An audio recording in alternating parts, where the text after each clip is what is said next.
एक लहानसं गाव होतं. त्या गावात अनया नावाची एक मुलगी राहायची. अनया फार साधी, शांत स्वभावाची होती.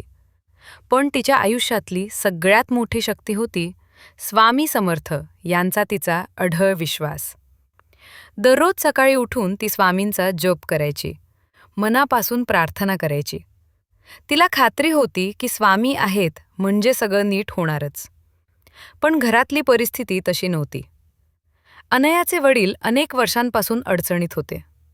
कामात नुकसान, आजारपण, कर्ज. हळूहळू त्यांचा देवावरचा विश्वास कमी होत चालला होता. ते म्हणायचे, एवढी वर्ष पूजा केली, काय मिळालं? आईही निराश झाली होती.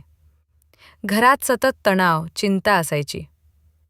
एक दिवस वडील अनयाला म्हणाले, हे सगळं सोड, फक्त स्वामी स्वामी करून काही बदलत नाही.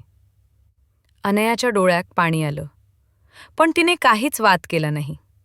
फक्त मनात म्हणाली, स्वामी, माझा नाही, पण माझ्या आईवडिलांचा विश्वास परत आण.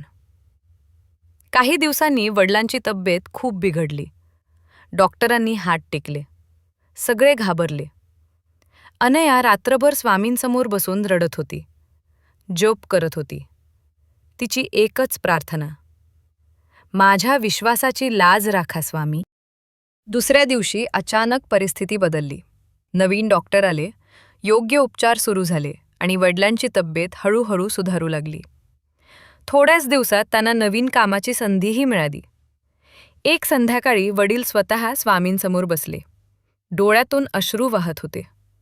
ते म्हणाले, स्वामी, माझा विश्वास कमी झाला, पण या मुलीचा नाही.